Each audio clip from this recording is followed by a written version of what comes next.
Well, they had two huge parties this last week at Disney World. We're going to talk about those. And they had another huge party at D23 in Brazil. We'll talk about that one and all the things we heard from that and more tonight on ParksCenter.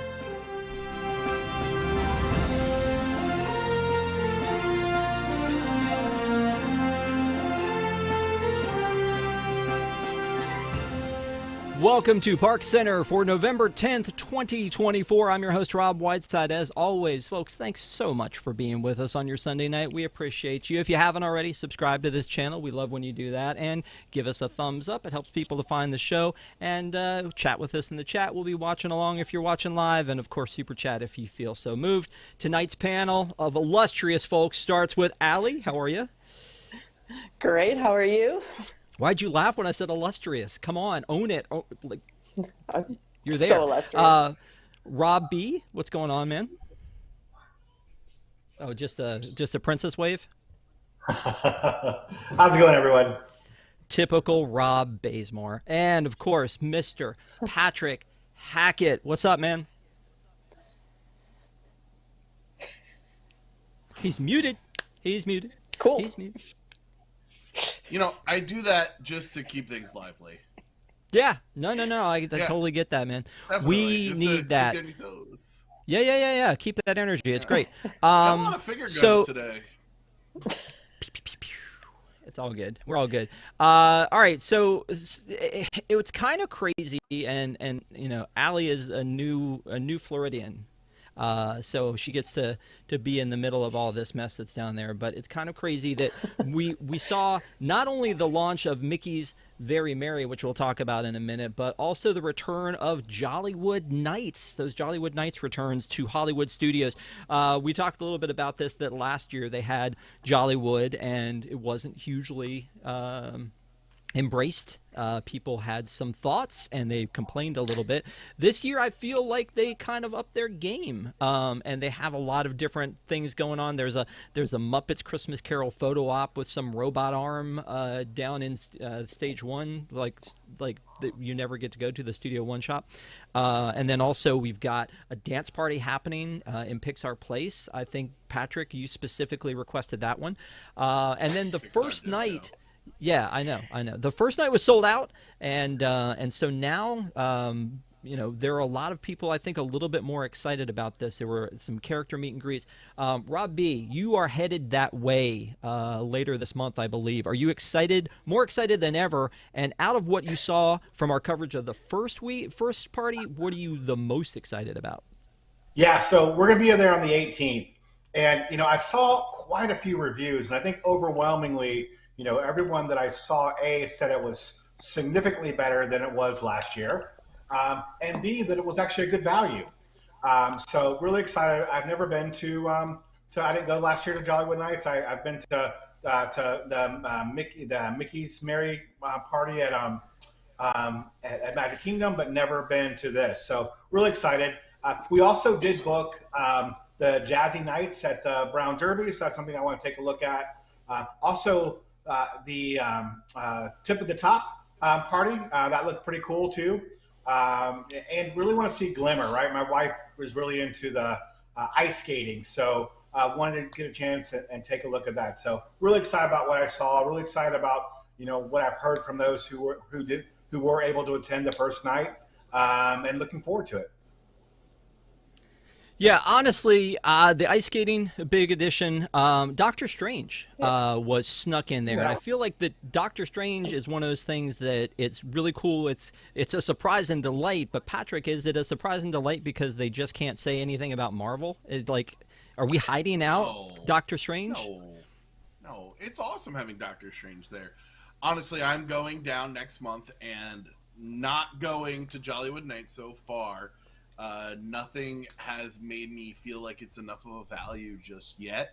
But man, those meet and greets, The Mandalorian, Doctor Strange, that is a lot of fun there.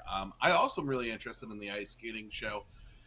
The food seems so much better than at Very Merry, so that's interesting to me. I just don't know. I don't know if the value's there. I think like with all the attractions at MK, you get so much more for your dollar.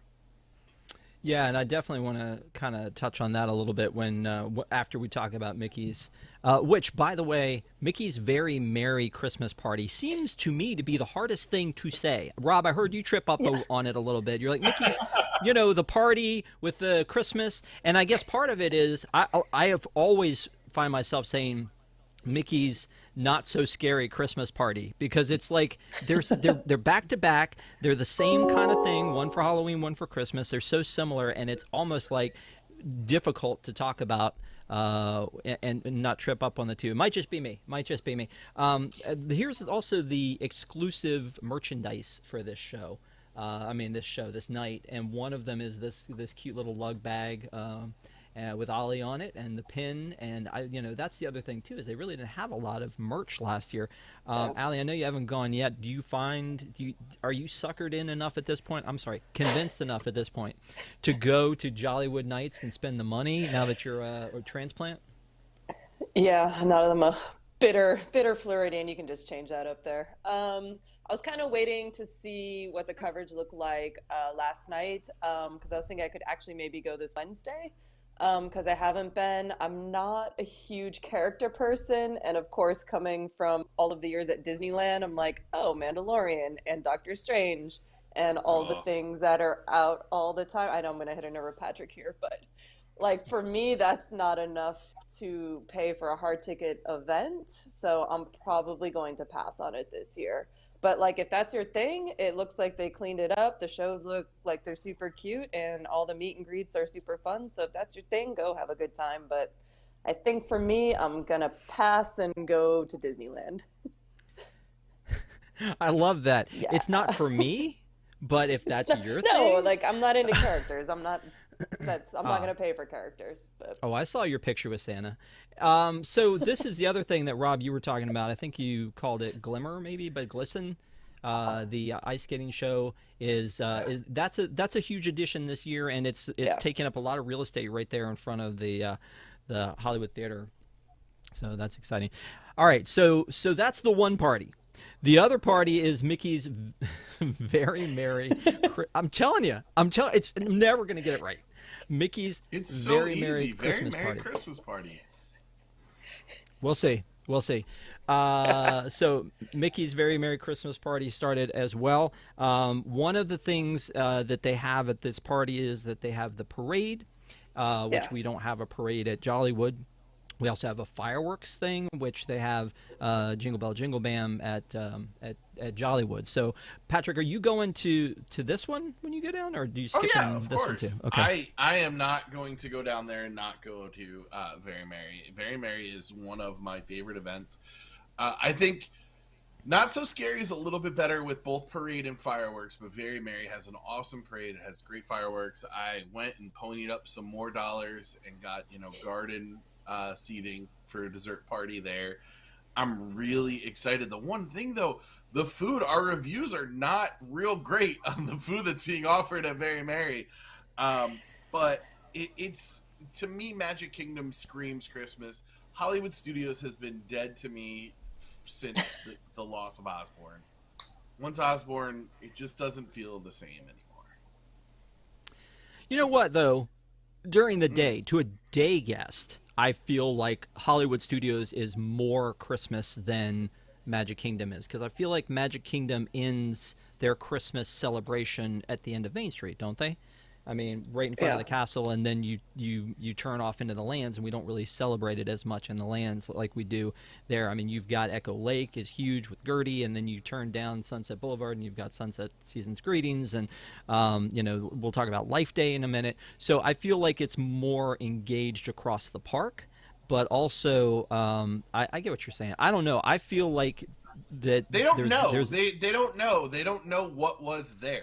All right, it's easy for people who don't have decades of frequenting the parks to be like, yeah, this is very holiday. Yeah, you know what? It used to be the most holiday. There used to be a little black cat and the dinosaur from the little baby. I'm not the mama dinosaur. For dinosaur I can find. And just shut up, Rob. You shut up. I miss it so much. I would like so much. Yeah, but you can. But if you go to Jollywood, you get to meet Powerline Max, which Yeah, okay, is the that is most something. Christmas You thing that do you could know that possibly, is. All yes, right, that but you could possibly do. as an elder millennial, you do know that that is directly targeted at me. Yes, exactly. So Rob, you're going down at a time. I think you said you're going on the 18th to see Jollywood. Are you? I think there's a Christmas party the next night. Can we talk you into that, or are you already going?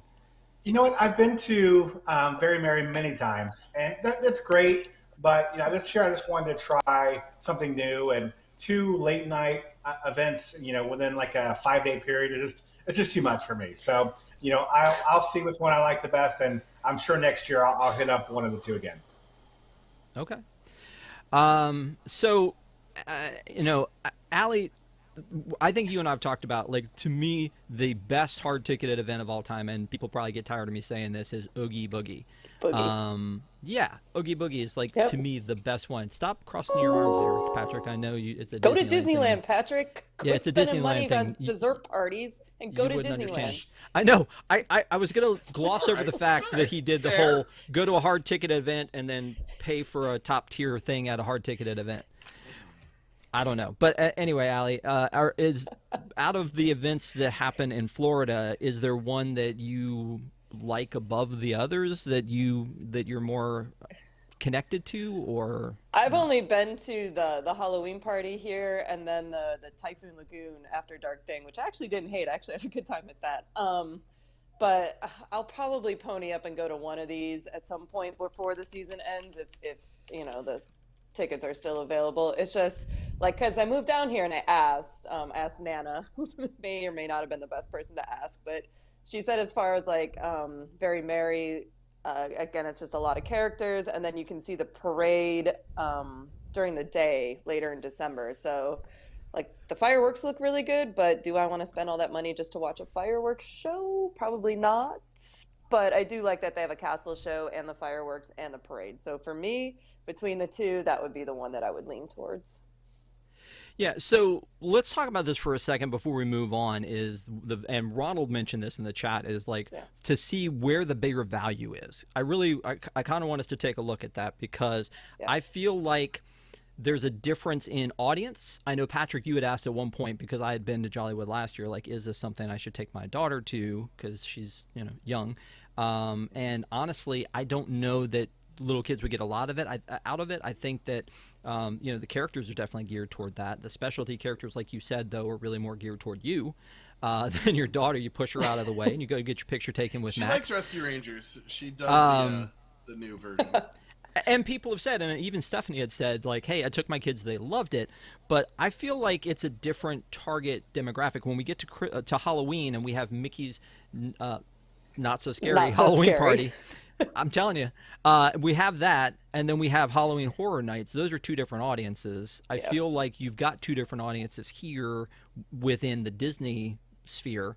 But looking at the prices on this one, so the hard ticket prices for Mickey's Very Merry are 169 to start for adults and 159 for kids, and yet Jollywood is 149 whether you're 3 to 9 or 10 and up.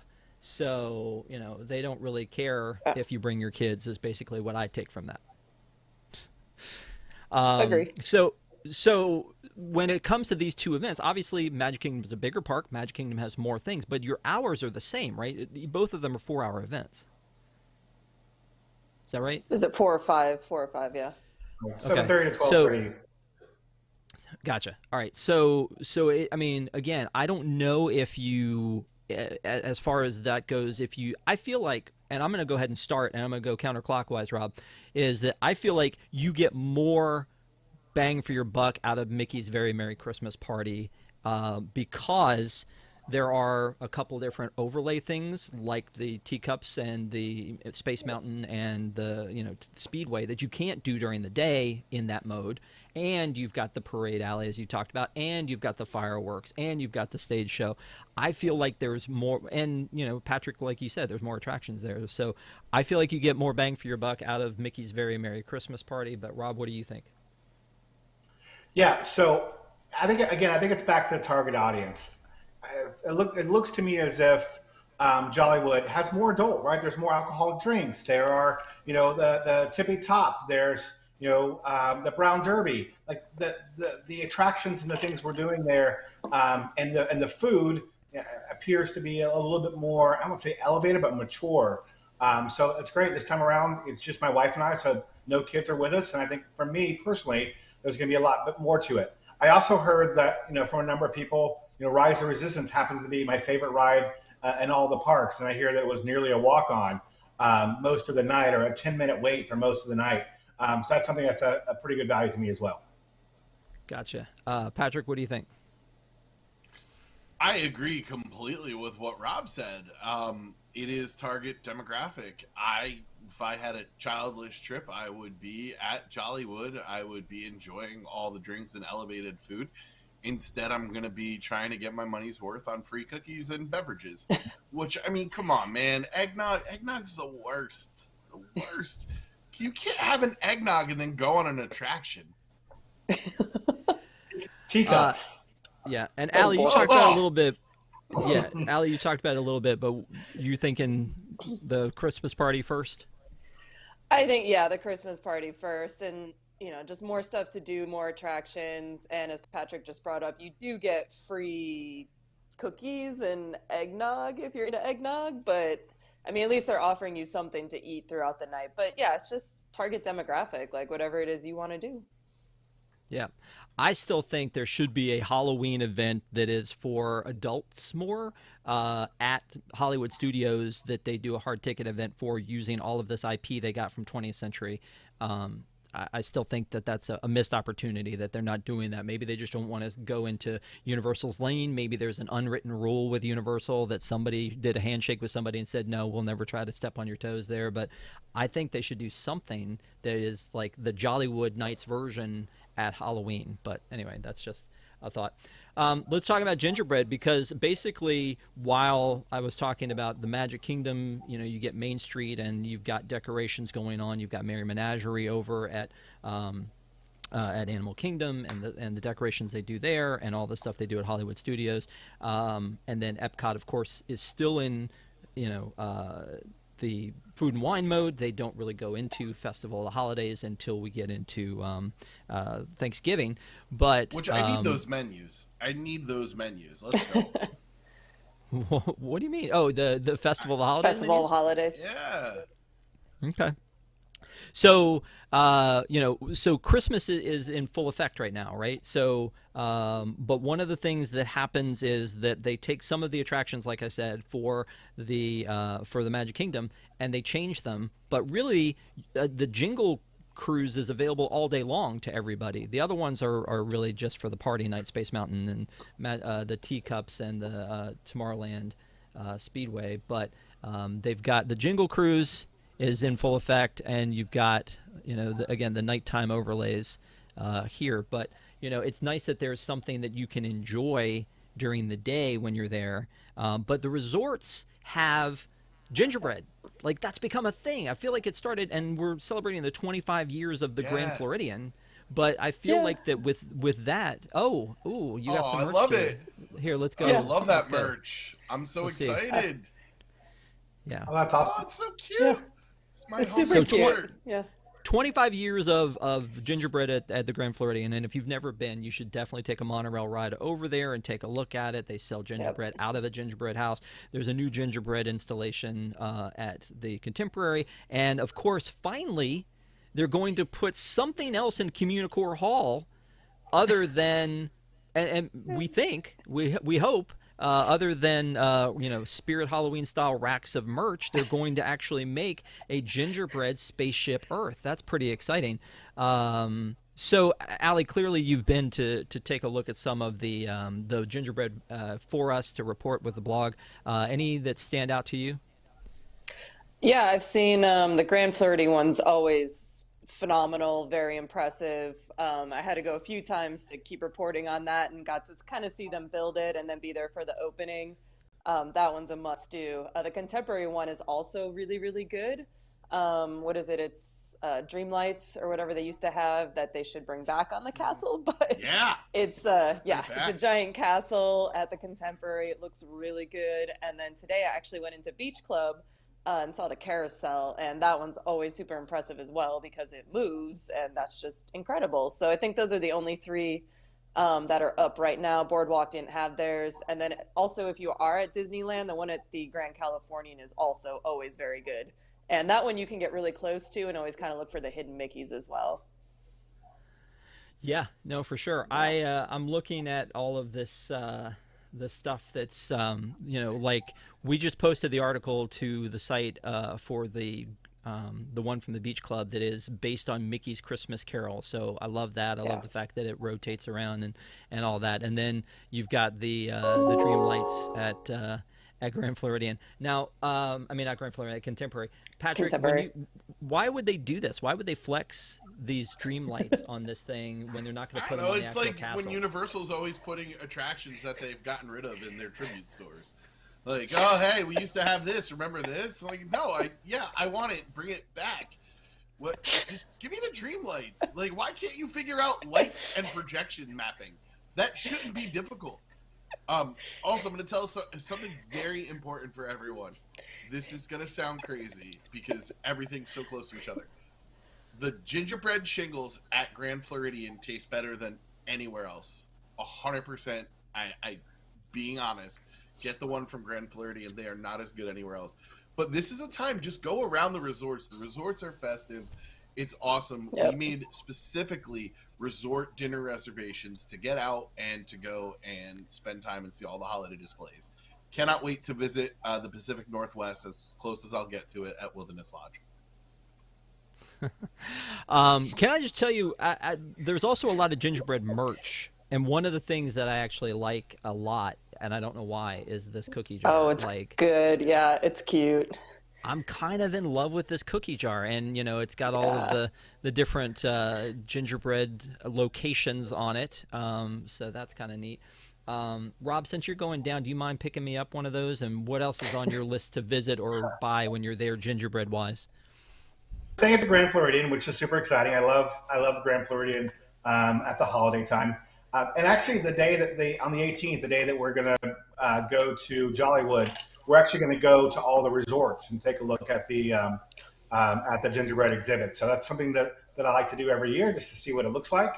Because I probably won't go to the parks during the day, especially if we're going to be, in the parks till 12:30 or getting back to our room at 1 or 2 o'clock in the morning. So really excited about that. That's kind of going to be one of the highlights of the trip. Gotcha. Okay. Pat, I don't think I've ever made it a secret that I don't love the Disney Eats collection. It's been kind of weird. I think we've blamed AI for that. There was the pizza one that looked like it was melting. And again, no offense if that was your thing. I was going to say I kind of like this collection better than most, except for I think we talked about this at one point, that the awkward placement of Mickey coming out the back here of this Spirit jersey. So, I mean, maybe get the ears, maybe get the Loungefly, maybe pass on the Spirit jersey this time. I don't know, but it's pretty exciting to me that we're almost done with this collection. Although 2025, who knows, right? I mean, we had Snacks was last year, Eats is this year, next year. Attractions I don't is know. What started it, right? Attractions and then movies. Like the Mickey or the Minnie main attraction, that kind of stuff. Yeah. Probably. But it's just, but I mean, people are buying it. So obviously, I mean, they didn't stop. People are still buying it. So when the Mickey stuff or the Minnie stuff came out, it was like each one was an ears and a magic band, and it was like everything was the same. I think it's kind of the same here, right? Ears, Loungefly, Spirit jersey. Yeah, that kind of thing. So we're almost to the end of that, and let's see what they roll out for next year.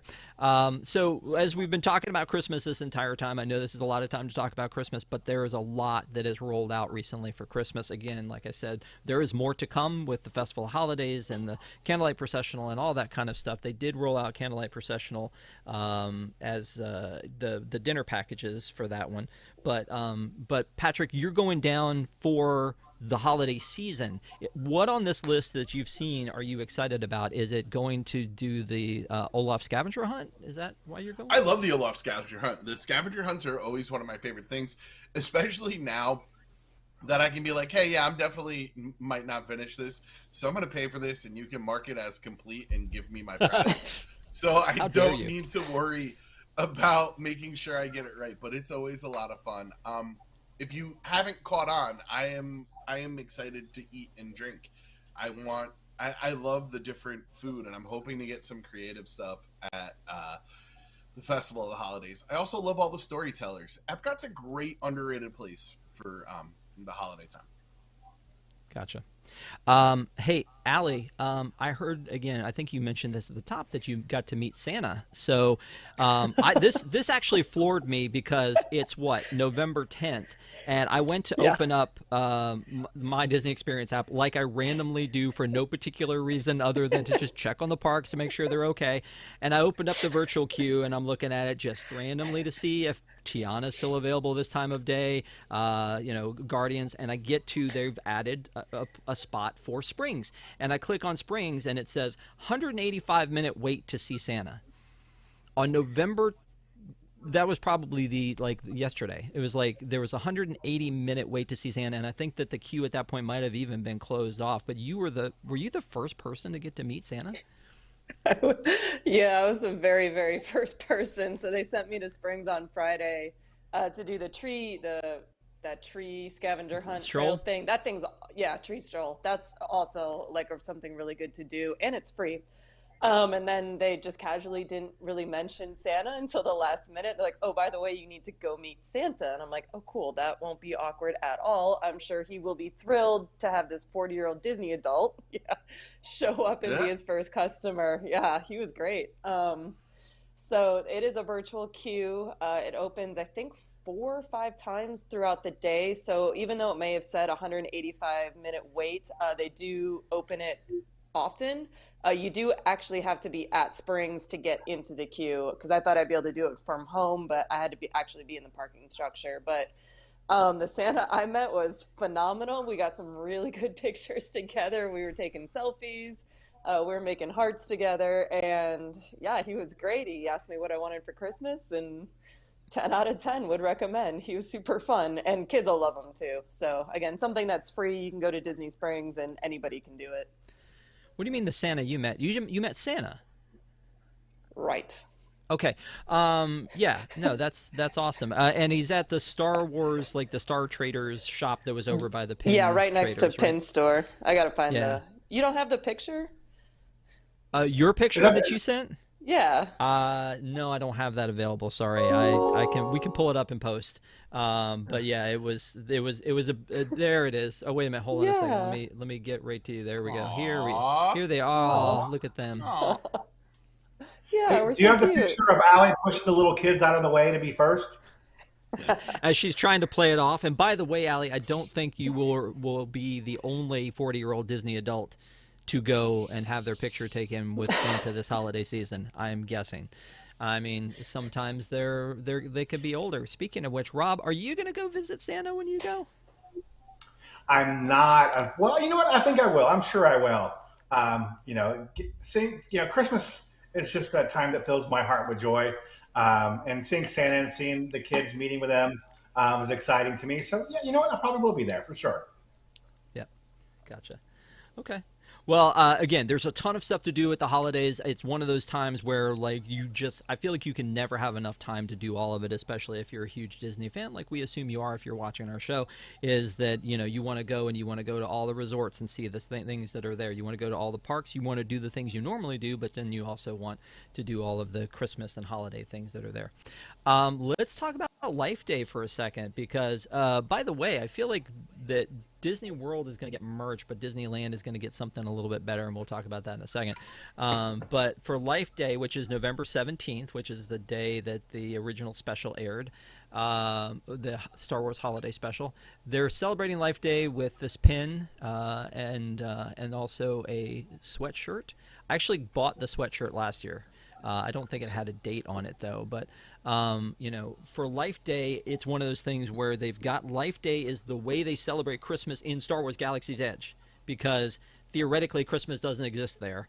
And I was thinking about this and talking to the team before the show, is that it's kind of a bummer that Harry Potter world, because in the movies they actually celebrate Christmas, they can go all out at Universal for that, whereas like I feel like I wish there was a way for them to go a little bit more out for that one. Patrick, I don't know if you want to are you gonna buy any of this stuff? Do you celebrate Life Day? Do you have the robe and the globe? Do you the orb? It's not something that I celebrate. I love Life Day and all it stands for, but it's so random that it's just November 17th, and it's just not a big thing for me. I like how we don't celebrate it in Galaxy's Edge, but we do celebrate it in Cars Land. So, yeah, it's always something I think about. Wow. Okay. Yeah. You mean Christmas and not Life Day? I was getting confused there. I thought you were saying we celebrate Life Day in Cars Land, but you meant Christmas. Okay. Cool. Yeah. Anyway, one of the things that I'm a little bit busted up about is that even though we will get the sweatshirt and the pin, which I think you can also buy on Shop Disney, out there in California, they're going to have this really cool bucket. Gosh, that's a cool bucket, and like and also some food, but the popcorn bucket. It looks like it's like an actual, and this may not be. This could be a visual effect. It looks like it's an actual leather strap or leather-ish strap, and then this looks very, I don't know. I love this bucket. There's also again some Life Day treats. That's good. I know, Allie, you're headed back out to California for that. How many orders have you taken for Halloween or for the Life Day popcorn buckets? So far, just me. I'm so excited. I'm going to actually be there for this, though. Like, that's going to be awesome. Like, that dropped, and I was like, hey, that's my first day there. So I will absolutely be one of the first ones in line to get that popcorn bucket. Well, I wish that they were going to have them in Florida, but it doesn't look like they're going to come. It was really weird at Halloween that the Disneyland got all of these popcorn buckets and things. And, let's transition over to talk about plastics. They got all of these Halloween popcorn buckets that were exclusive. And I was like, oh my gosh, they've got the pumpkin sipper and the vampire Stitch and all of these exclusives. And then they showed up in Florida later. Womp womp. Which I'm not mad at. I like the idea of it. I just wish they would give us a heads up so that I wouldn't have to ask someone to buy them there and then not have them here. So this one I don't think they're going to do, but this is the most excited about like a Star Wars bucket I've been since the Stormtrooper helmet, which I thought was pretty cool for May the 4th. Rob B., any thoughts on Life Day or on this popcorn bucket? Have you guys seen Life Day? Have you seen the holiday special? The special? Yeah, it was a Christmas special. Yeah. Yeah, it's. I think I can't believe that at the way Lucas treated that after they did it and tried to hide it. It's interesting that they're spending time trying to hype it up. But it is kind of a cool throwback, I guess, to back in the day. In terms of the plastic. The one thing that I really wish I could get my hands on, and I know I'm not going to be able to, is the Madame Leota Tiki mug. To me, that looks really, really cool. And I'm sure they're not available, and it certainly won't be available when I get there. And I'm not going to go on the secondary market and spend $100 on it. But it does look really, really cool, and I wish I had that. I'm not a big collector, but that is something that I'd like to drink a cocktail out of. Yeah. That you would drink something out of it? Oof. No. Although I love the idea and I mean the fact that when you get the tiki mugs that you drink something out of it and then they like take it back in the back and they bring you one in a box. I love that.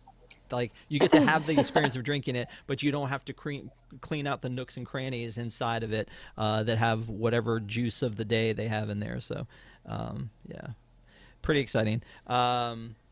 Anyway, so we got the tiki mugs that we talked about. We've got the Life Day bucket, and then there's the Mickey, elf Mickey. And Allie, do you have yours? I know that Nana picked one up for you. It is in the trunk of Nana's car. I'm gonna grab it on Tuesday.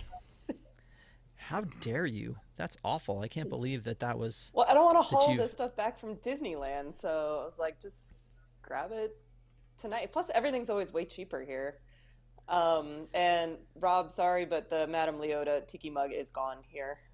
Yeah, I know, I know. That sold out a week ago. Yeah, it is really cool though. Well, She's so they made pretty. a bunch of popcorn announcements or popcorn bucket announcements for Disneyland, including the Elf, and then now the Elf is going to be. Which again, it's weird that at Disneyland you can buy it during the day, but when you come to Disney World, you have to buy it during the Mickey's Very Merry Christmas Party. Nailed it.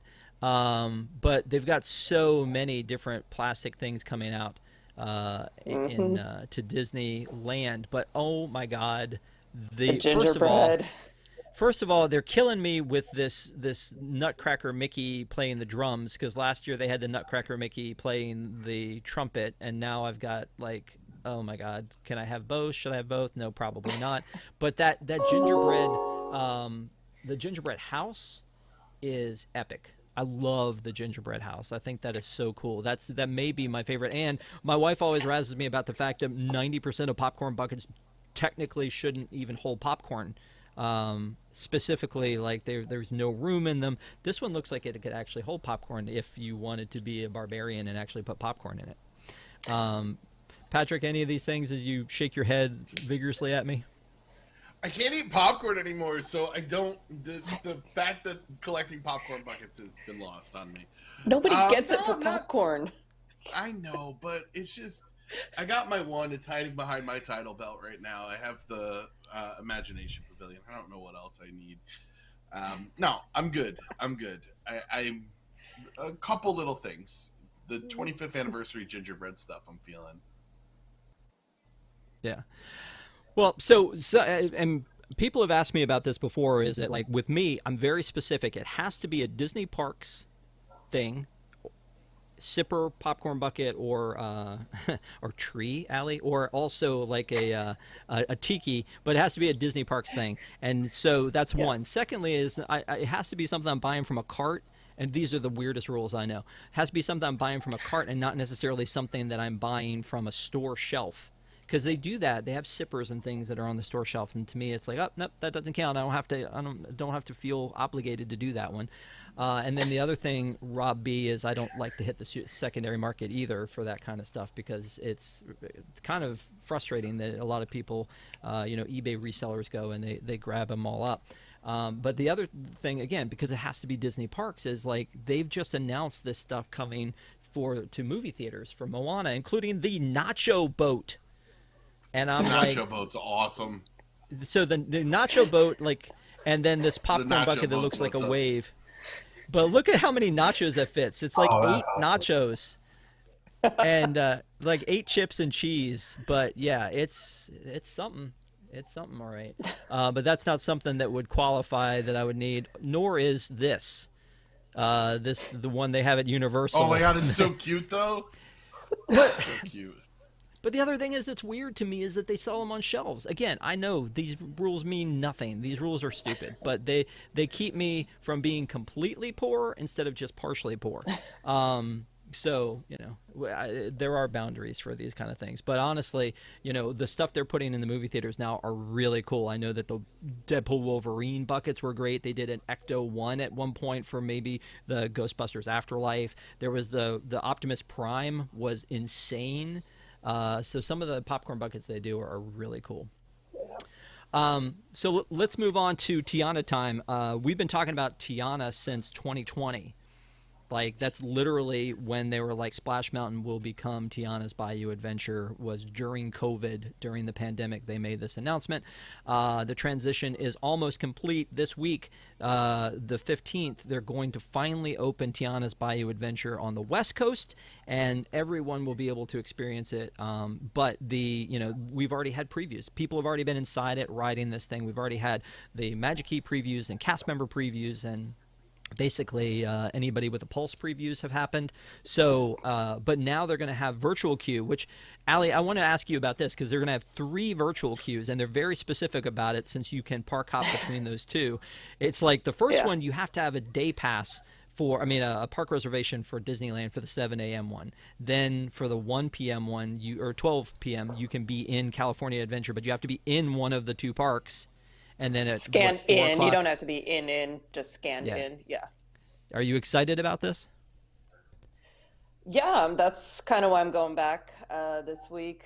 Because I heard the Disneyland version is actually better, that the pacing and everything is a little bit better. I did not watch the ride through, so I want to be surprised, but I'm super excited for this to finally be open. I've been watching it get built for years, and well, I guess a year, but changing and everything. And yeah, just excited it's open. I don't love that we're going to have two rides on virtual queue at the same time, so got to figure that out, but.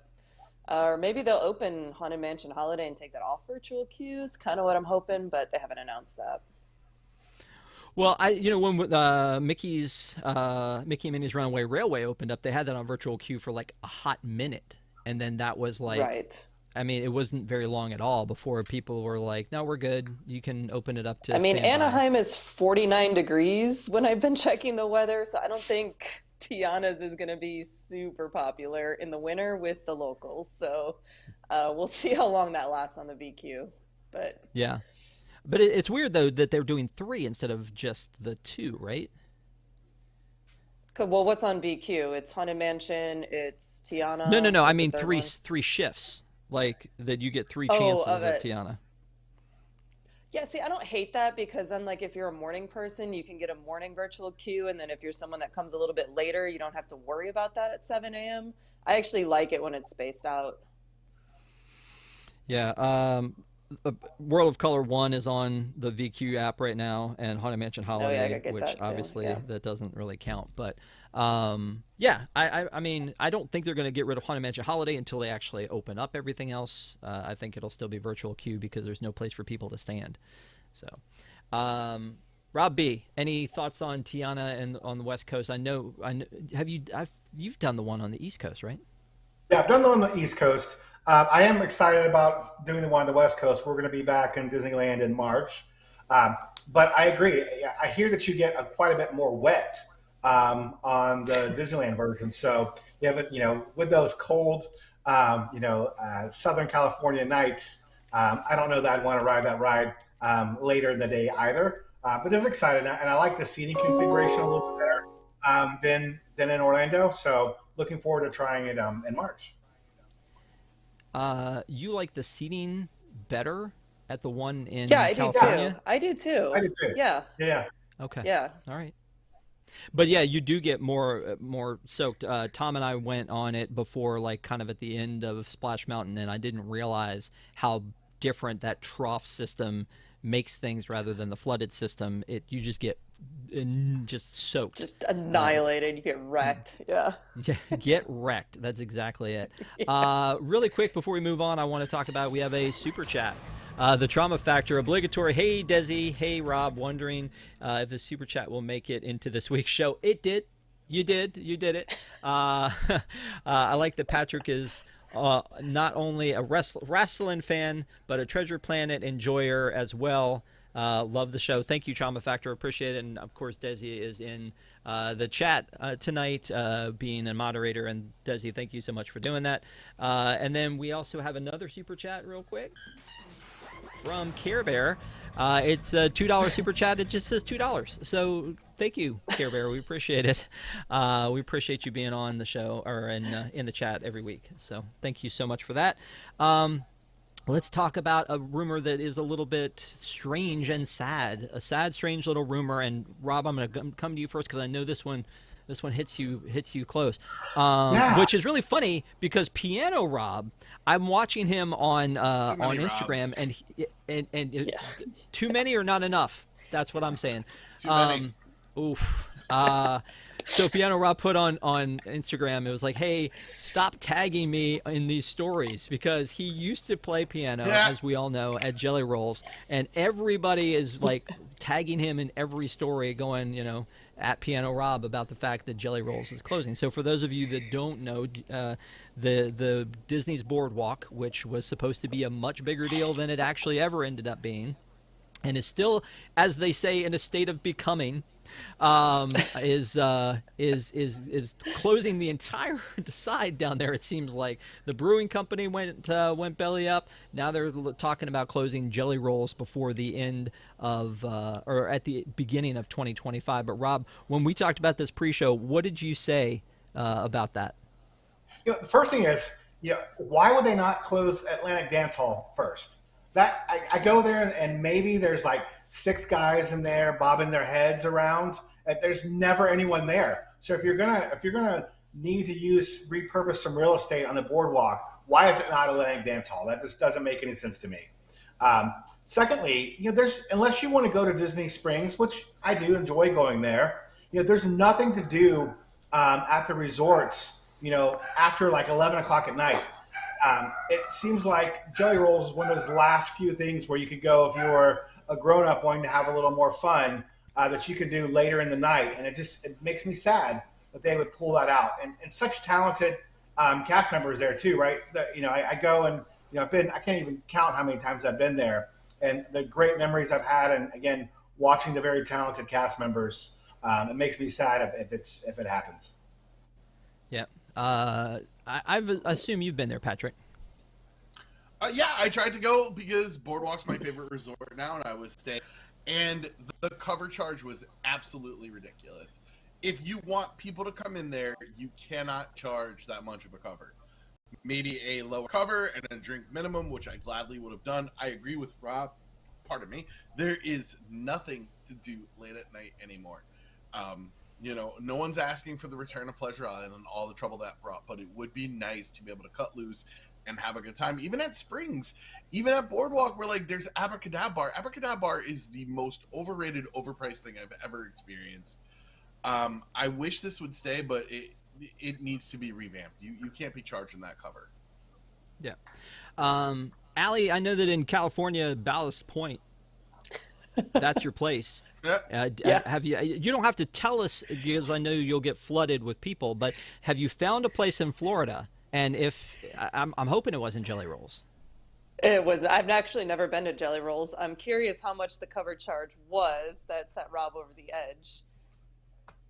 No, not gonna say. Do we know? It's 20 bucks. It was 24, I think, because it was 4 of us. No, that's insane. Absolutely. No, I'm not paying that. $10 and a 2-drink minimum. Sure, I got you. Yeah, I don't even think there's. I mean, you can go all these other places where there's free entertainment. You can go to Port Orleans and see Yeehaw Bob or what's that, Scat Cats. Go to any of that. That's all free. No cover charge there.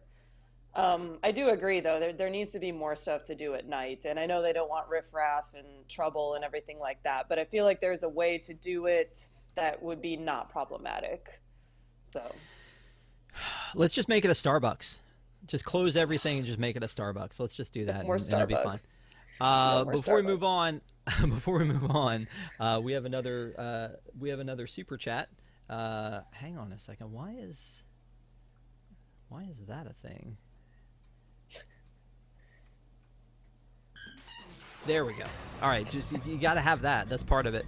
CK Barry said, to my new fellow Pacific Northwest friend at Rob Bazemore and the whole crew, cheers to another Sunday night. Also, 4 more working days until I retire. What the heck? Congratulations. That's awesome. Nice. Yeah, thank you so much for the super chat, and congratulations, CK Barry. That is great news. I'm going to be 99 because of all the popcorn buckets that I've purchased before I can actually retire. But fun story, I was actually at a wedding last week, and the guy sitting next to me, his family was taking him to Universal for his retirement, and I was like, oh, do you like Universal? He goes, I've never been. I said, oh, so you didn't choose us. Your family chose to celebrate you by taking you to a place they want to go.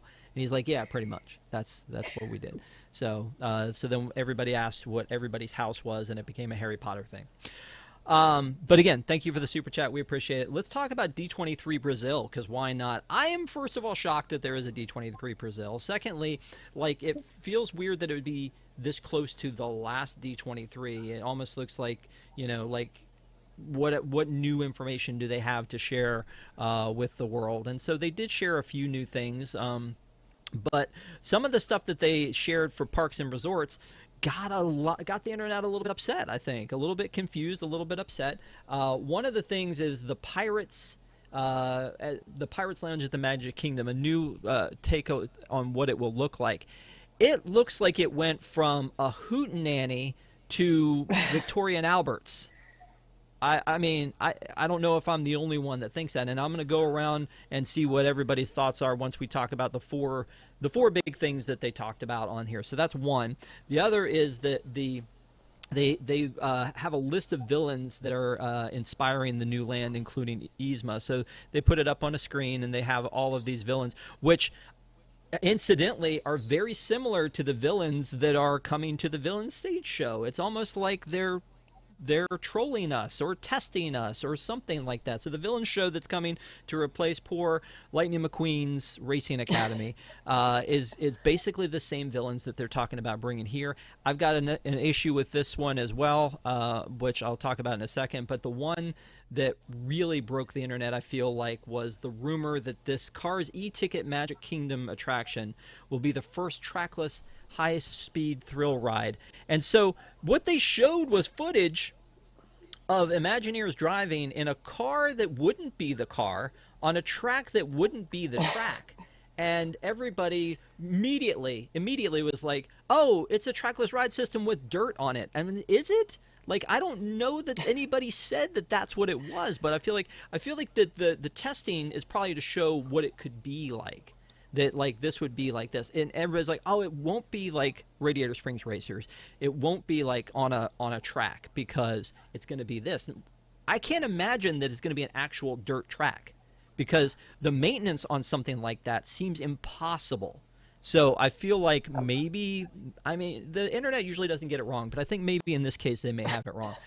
The final thing that they talked about that we're going to talk about tonight is the Moana float was revealed for the new nighttime parade coming to the Magic Kingdom. So this is a beautiful looking the Disney Starlight parade's coming in 2025. It's a beautiful looking float. They did talk about Monsters Inc. a little, still didn't tell us where it's coming. They did talk about the Tropical Americas, being finished by 2027. That they didn't really tell us much more about that. But I feel like the artwork for the pirates, the artwork for the float, the Villains Land, and Cars. Let's start with Patrick. Let me have it. Who asked for this Pirates Lounge? Who wants that? What? Why? We do not need more places. When I used to have a show here called Around the Hub, and the first time we ever brought up alcohol in the Magic Kingdom, Marcy Smith said that it's going to be a slippery slope. And I said, no, it's just going to stay right in this one place. And it hasn't. And this is not the place for it. We do not need Magic Kingdom becoming like Epcot with alcohol. We really do not.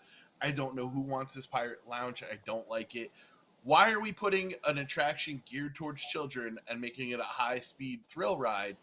Why is there going to be a height restriction on this Cars ride? The Moana float looks great, and if I don't get some sort of Yzma pull-the-lever joke, I'm going to be very disappointed. Fair enough. All right, Rob B., thoughts? I like the lounge, although I'm not a big drinker, but this looks like a really cool place to me. So I'll be there. I'll be there for that. Villains Land, I think that looks really awesome. I think people have been asking that for quite some time. I know they didn't give a whole lot of detail, but it is exciting to see. Cars attraction, that looks awesome. The only thing about the dirt track is if it's truly perhaps it's a truly enclosed system where there's not any open parts. Maybe they could do some dirt, but I agree it probably will increase the probability. I don't understanding how I don't want to say malfunctional the other track rides were. I don't know that I would be one of the fighted to be one of the first ones to ride that high speed trackless ride. But it looks like it could be kind of cool. I love the idea that it's trackless and it goes off, like all of a sudden it just goes haywire and shoots off of the hill and all that kind of stuff. I feel like in there you made up a word, but I can't remember now what it was. It was mechanical. I don't know. It was something. Here's my take before I throw it to you, Ali. You just didn't know that word. Oh, maybe it's just not in your vocabulary, Rob. That's my B. Ali, before I throw it to you, the thing that about Villains Land that gets me, and again, I think that they're sort of trolling us in the fact that they're seeding us. They're seeding the villains show to see how people like it, and then they're going to put villains on the Destiny and all that kind of stuff. Maybe it started with the villains parking lot. Who knows? But they've given us a backstory about the villains land to say that it's that a spell brought all the villains here. Well, also apparently brought some of them back to life because some of these folks have died in their timeline. So it brings them all to this space. Maybe it's the multiverse. Maybe it's Ursula from Earth 818. I don't know. But they bring them all to this area. And so now you've got a section of the park that's going to be villains, and people razzed Disney for taking the kids park and putting Alien Encounter in it. I wonder how people are going to feel about the villains if they make it as villainous as we want it to be as Disney adults, maybe more like Dark Universe. I don't know that they're going to hit the mark. If they make it too kiddie, I don't know if they're going to hit the mark because maybe kids might be afraid. It's going to be interesting to see what they do. I am, though, disappointed that there's not that Oogie Boogie isn't shown here because I feel like he's part of that villain's scope. I mean, he has his own bash. He should probably have a thing. So. Anyway, Allie, bring us home on this. What are your thoughts on these announcements? I think Villains Land looks great. Emperor's New Groove is underrated and does not get enough love. So love that Yzma's getting a shout out. The Moana float looks great. We know my feelings on Moana, but we'll leave that for another day. The Pirate Lounge, kind of want to see what that ends up looking like, but I'm kind of with Rob. I will probably be there, knowing who I am. Hopefully it's really well themed and it's somewhere that you can just get out of the Florida heat and just have somewhere to just sit and relax for a little bit. So that'll be a nice addition, especially in that area. And the Cars ride, I don't think we have enough information to really make a call. Hopefully it's awesome. The 1DA is obviously awesome, but I need more information on that, but it's good. Okay, well, you know what? We'll get you more information as soon as we possibly can. But yeah, I think it was funny that they were like, oh, the dirt track and that's doing this. I really think that was just to see what the movement would be like. I don't know that they actually meant that it was going to be on the dirt track. But again, we'll see later on. Let's talk about the Lightning Lane Premier Pass, because when this came out, we were just like, all right, look, you don't have to pay for this, so you can have it or take it or leave it, but boy, howdy is it expensive. Now we've learned some more things about it, including we thought you couldn't park hop, but now that it's been dropped, and we've actually, if you go to WDWNT.com, there's articles about not only the one at the Magic Kingdom, but also they tried it out in California where between the two parks. So there you can park hop. But in Florida, if you buy a park and then the next day you haven't gone yet, you can switch parks. But once you start using it, you're stuck. Which is kind of a bummer if you were planning on hopping parks, but I also think if you're the kind of person that's buying this thing, you're probably buying it and you're going to go to the park and you're going to spend all day there. The pricing is going through the roof for Thanksgiving. So, Patrick, I don't know if you've already broken out your checkbook. Family of three, $400 a person at the Magic Kingdom. You going to buy this? No, sir. No, sir. You have found the limit. Previously, we thought the limit did not exist.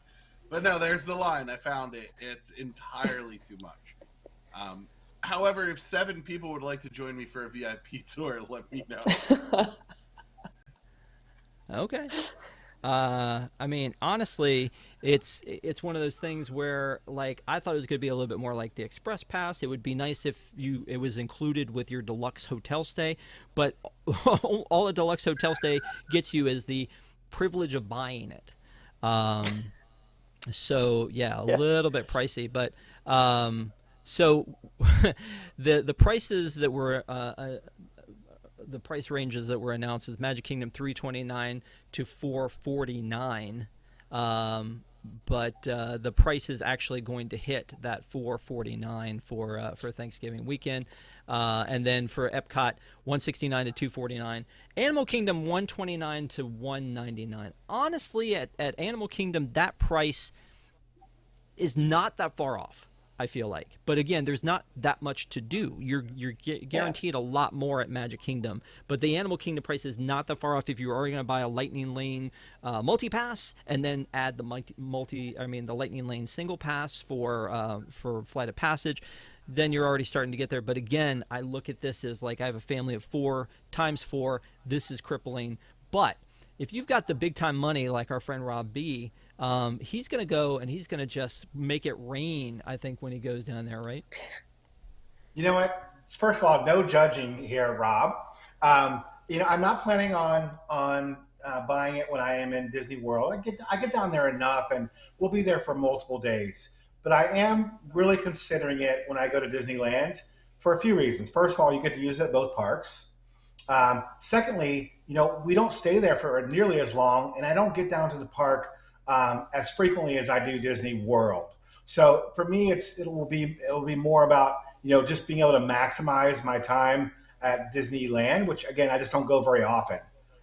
So I will likely buy them and try it out in March when I'm there.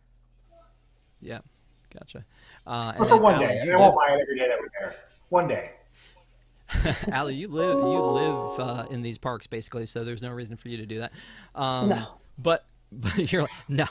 This was interesting, though, because we talked about the fact that Disney never lowers prices, they raise prices. But obviously, they see something going on here because there's a new Lightning Lane single pass cost for Tron that it went from $20 to $22, but it's going to be $19.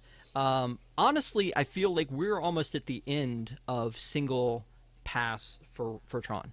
Honestly, it feels like it needs to go into multi-pass. We've already gotten rid of the VQ. It's already a standby during the day. The standby line, it gets 50 to 80 minutes. I think I've seen it a little bit higher than that. But, I mean, an hour and a half wait or drop $20 a person. I don't know. I guess it depends on what your time is worth. But I feel like, and Patrick, correct, I'd like to hear your thoughts on this one. I feel like at some point this will drop off and the only single pass for Kingdom would be Seven Dwarfs. I don't know. Do you think that's really where people are spending it? What, Seven Dwarfs? Yeah. Yeah, I mean, Seven Dwarfs line has not gone down in like 5 years. Always packed. Yeah. Whereas I think Tron's finally getting manageable, which is why they dropped it off of VQ. And then I think it'll get to a point where people will be like, oh, you know what, I'll ride it or I won't ride it, or I'll ride it during the party or whatever.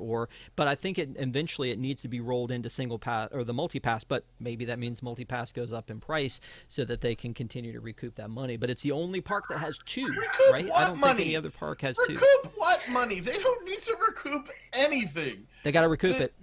They've already forecasted. They've already forecasted. It's got to happen. I'm going to forecast my foot and you're behind. They don't need to recoup anything. Get out of here. Okay. All right. So there's a little bit that we like to do because there are a lot of strange and unusual stories that hit the blog.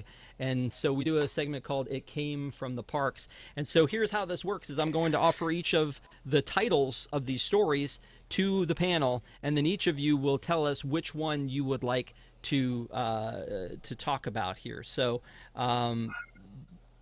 let me hang on one second. Let me go ahead and make a white screen here so that it's obnoxious to everybody.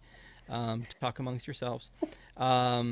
So there actually were a lot of these this week. I was surprised. Yeah. So one of them is upset guest brings cast member to tears after trying to get free parking with someone else's Magic Band. Like I've said before, the longer the title, the weirder the story is, it seems like. The next one is Disney World cast member changed menus after being fired, including dangerously false allergen info. So, again, they're not always guests that are doing these things. Drunk Florida man, I mean, those words just go together so well. Arrested at Walt Disney World, had to be carted off in a spit mask. So, Silence of the Lambs style. Texas man reportedly pushes stroller into cast member and shoulder checks her for Magic Kingdom fireworks spot, because why wouldn't you?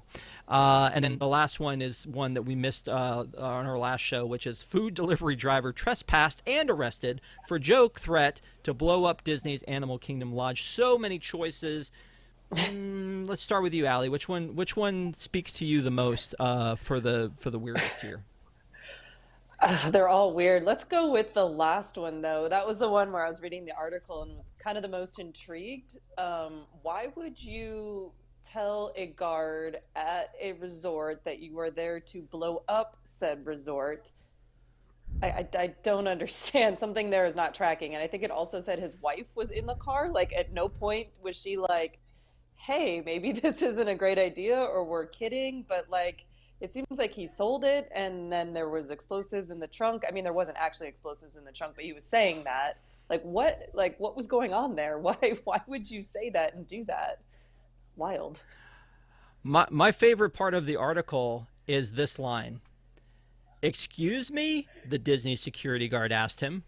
It sounds like it's out of a children's book, doesn't it? Like, I'm here to blow up this resort. Excuse me? Said Grover. Like, I mean, it just like, struck me what? as odd as I'm reading it. The driver once again stated that he was there to blow up the resort, that his trunk was full of explosives, and giggled. Yeah. What people? What are you doing? What are we doing? What are we doing? Patrick, what's on your dance card here? Why do we always have to do these? Is always what fresh hell awaits me when we get to talk about this stuff. The allergen thing, especially after what happened at Raglan Road, that's horrible. Somebody could have gotten seriously hurt. Like, I get it, you're mad at your old job, but I don't know, man. Go poop in somewhere visible. Don't change menus that could kill people. Then that's on your conscience forever. I don't know, man. People aren't thinking what they're thinking. Would you go so far as to say people be crazy? Yeah, people be crazy. All right, Rob B, bring us home. What do you got? I want to continue the conversation about the allergen guy.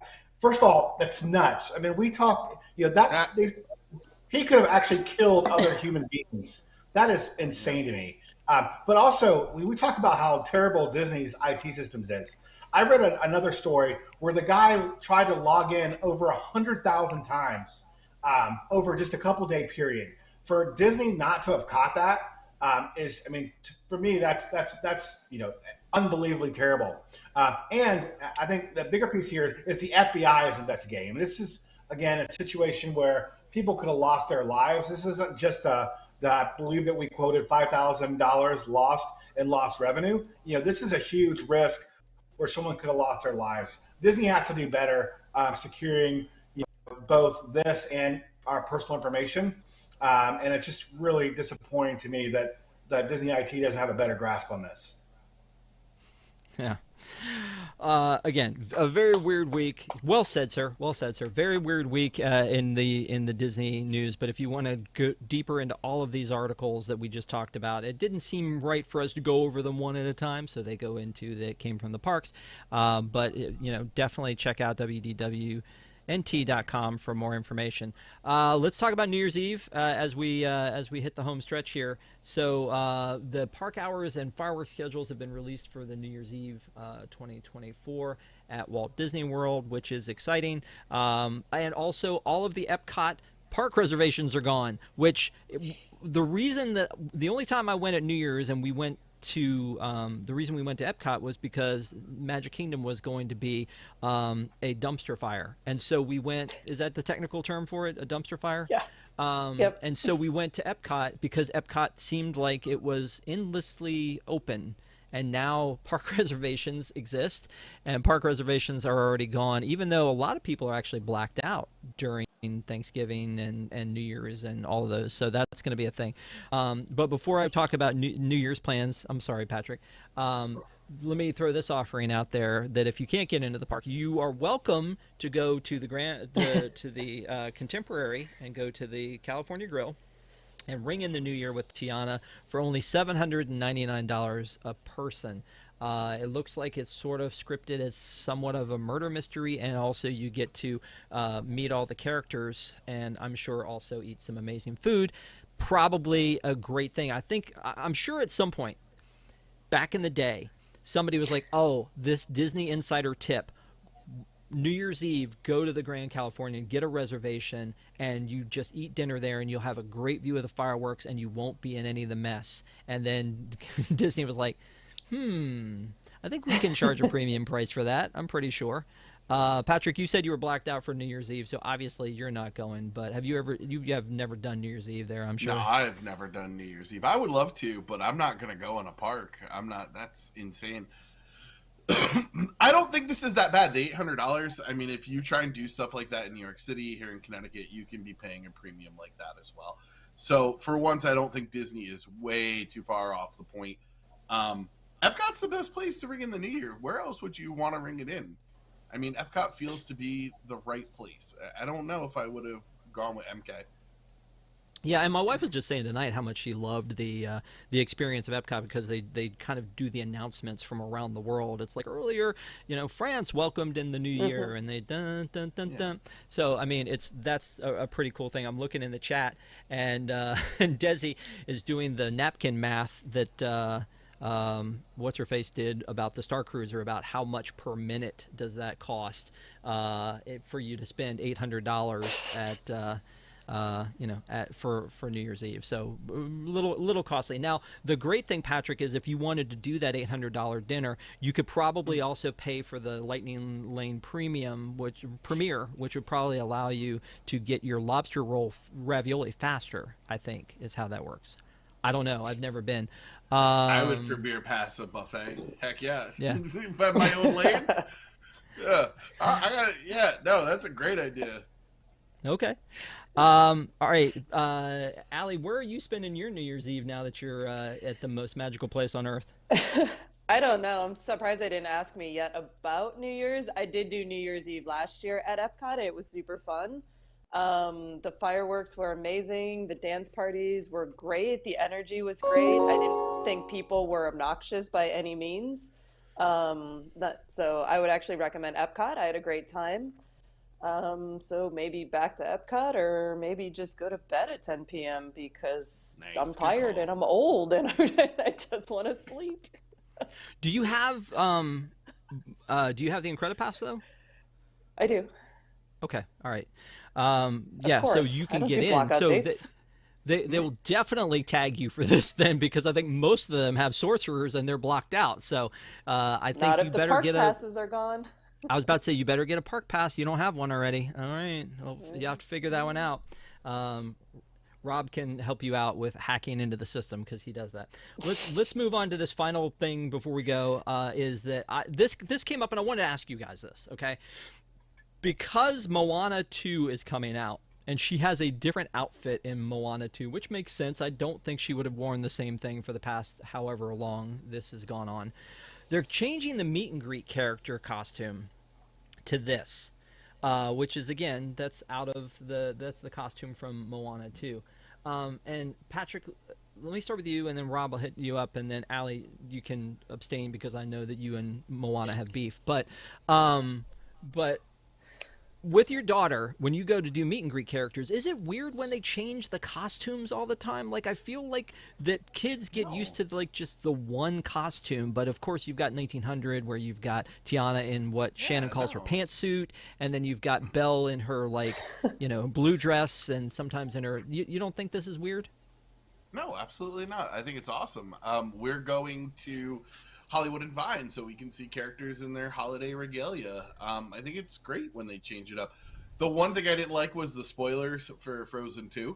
I did appreciate that, but I don't think Moana's costume has any spoilers. It's cool. It's showing that they're paying attention and that the world is changing with the the films and the cinematic universes. Universal? No. Universes? I feel like a character like Mickey is different than a face character, but I could be wrong. But I don't know. I feel like the lines get blurred during all of these very Mickey's Not So Scary Halloween parties and things like that. I don't know. But Rob, am I off base on this? Would you say that it should be the same all the time, or are you good with the change? Yeah, I think that they are changing it exactly for the reason that you mentioned. Because everyone's going to be seeing her in a new costume. And when these kids go to the parks, they're going to expect her to be in the costume for the movie they just saw. So I think it's important they do it. Plus, she's a little older, a little bit more mature, and the new costume just makes more sense. Yeah. Allie, why do you have beef with Moana?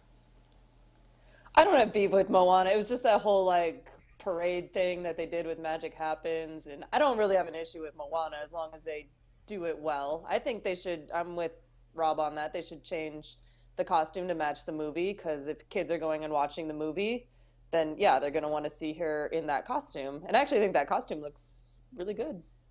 Yeah. Okay. Well, and I feel like unrelated to that, but related-ish, is that like I loved seeing every time we would see new Disney Plus characters for Marvel and for Star Wars that we would see them in the parks the next day. It feels like we didn't do that for Agatha. I think Agatha's costume was different during the during Oogie Boogie for a little while, right? Because it was more of what she was wearing in the series. But I don't like we didn't see like the the other characters. I'm not going to mention any names, but the other characters in the parks, which I feel like we should have seen. So I thought that was interesting. All right, thank you guys for doing this. And there was a lot to talk about, a lot to catch up with. We weren't on last week, so but we will be on next week. So hopefully you guys will join us for another episode of ParksCenter next Sunday night at 9 p.m. Also want to give a big shout out to our WIGS members. We love our WIGS, the WDWNT Interglobe Society. Thank you guys so much for being part of the family and for being with us here on ParksCenter every Sunday night. And then don't forget, this is our lineup for Deep in the Plus, the show we do on Wednesday nights. Patrick and I did Emperor's New Groove, and then Desi and I just did Agatha All Along. You can get any of these at deepintheplus.com. This coming week is going to be Sleeping Beauty, the original 1959 animated series. Classic. We're gonna Stephanie and I are going to talk about that one for its big anniversary. So. Thank you guys so much for being here. If you are a WIGS member, we have a post show right after this. We'll try to make it quick so that Rob can catch his flight in the morning and Allie can go to bed. So thank you guys so much for being with us. Have a great week, and we'll see you guys next time. Take care.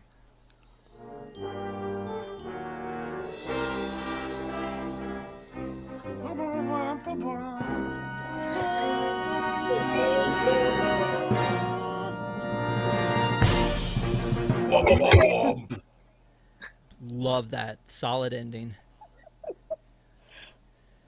Stand by. Patrick, I appreciate that, man. What?